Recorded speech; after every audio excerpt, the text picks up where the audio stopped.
Hi, Kara Sheftel with BDS. And one of the questions that we're asked is, are there hidden costs with printing? And the answer is there can be, depending on who your provider is and how you're getting it.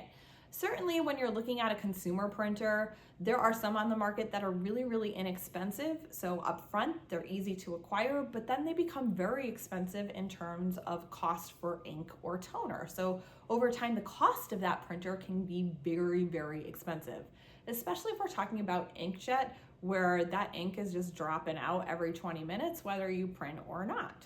So that's for consumers.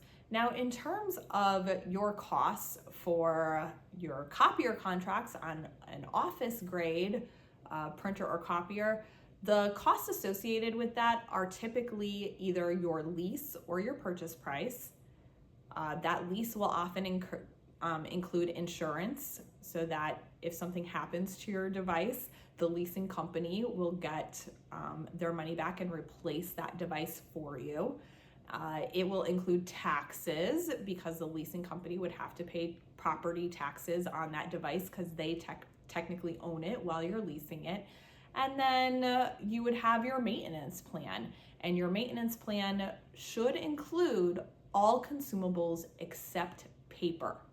So some copier companies may not include drums. Some copier companies may not include toner. So what you want to ask is this an all-inclusive plan? What don't I have to pay for?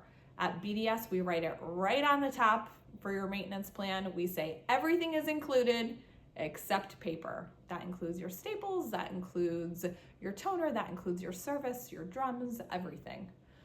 If you have any questions, you can reach us at bdsdoc.com or like and follow this channel for all things print.